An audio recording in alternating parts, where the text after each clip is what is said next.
We're all a bit foolish from time to time. Hopefully the older we get, we make a little better decisions, but not always. We're still kind of foolish.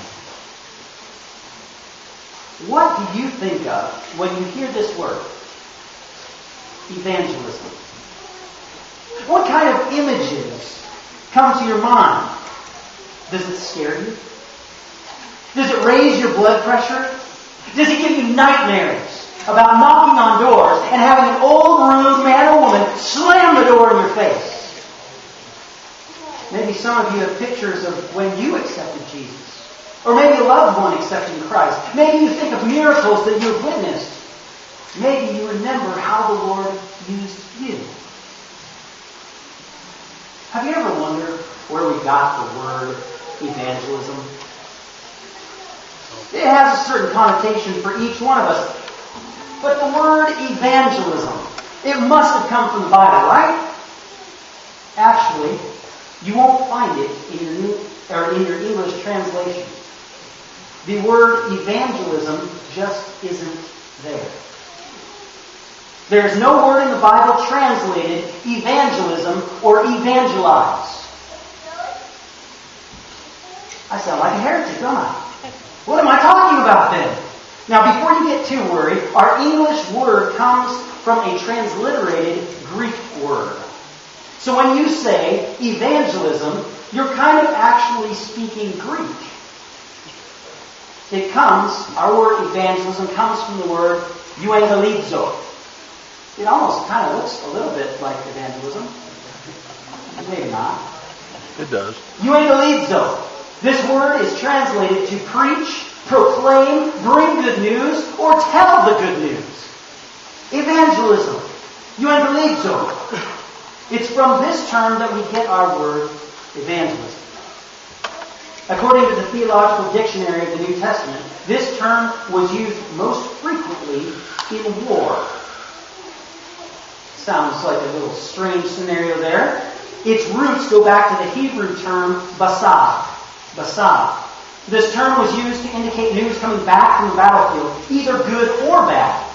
It was used most frequently, however, with good news, with victory, with the defeat of the enemy. It would be accompanied with great celebration and excitement. Euangelizo! And there was a party. So the term euangelizo was a great thing. Now, how many of you think of celebration and victory when you think of evangelism? If these thoughts are not the first thoughts you have, don't feel too bad. Sometimes the intended purpose of a thing gets lost with time. Today we have the opportunity to once again learn what evangelism really is. Now, what passage is it that pops in your mind when you think of evangelism?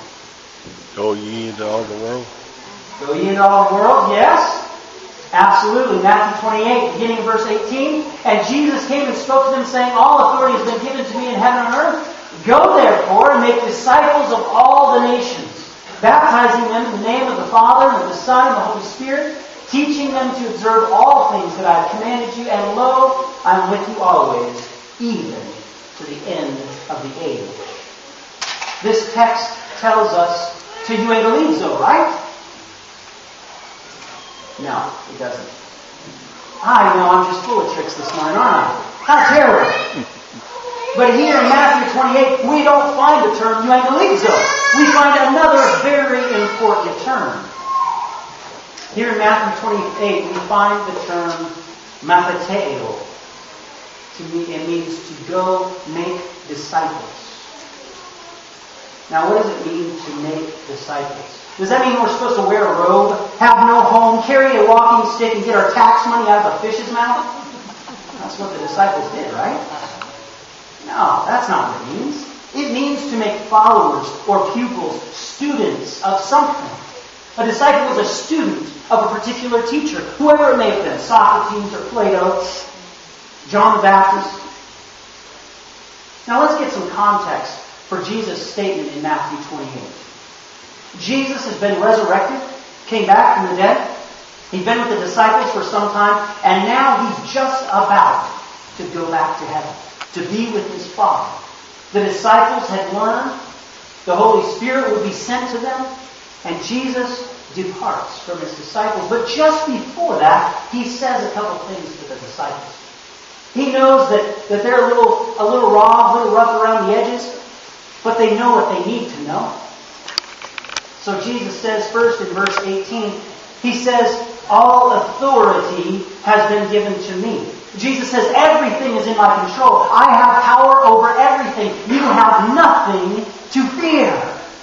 All authority has been given to me. Secondly, Jesus tells His disciples to make disciples. Jesus says, go and make disciples. He gives the task of disciple making to His disciples. Now, He didn't say, go make disciples of your own. He said, go make disciples as you are disciples. Disciples of Jesus. Now, as we saw in our children's story, Jesus could have given that task to the angels, but He didn't. He gave you and I the privilege. Thirdly, Jesus said, go and baptize those disciples. Go teach people to love me, to follow after me, and baptize them. Invite them to join the church as Christ's body, to be used by Him to make more disciples. Just like the center in our little video illustration this morning. The center doesn't necessarily get all the points. But when he's doing his job well, everyone else scores and the team wins. It's not being the hot shot of the team. It's being part of the team. Baptize those disciples. Get them on the team. Let's work together for the glory of God's kingdom. Fourthly, Jesus says the disciples were to teach their disciples, not their disciples, Jesus' disciples, those they were to reach out to, teach them to obey God's commands. Instruct those that we are making disciples regarding the teachings of God. To teach others what God has taught us. To pass on that knowledge. And lastly, Jesus said that He would be with us always. I like it. He starts by saying, all authority is mine. And He finishes by saying, I'm with you always. I got it. You don't have to worry about anything. Go do what I ask. I'm here. I got your back. We don't have to fear that Jesus ever leaves us. Doesn't matter how we may feel. Because you and I have both felt as though we're alone. As though God has forsaken us. He's turned His back on us. But friends, He tells us right here, I am with you always. No matter how hard things may be.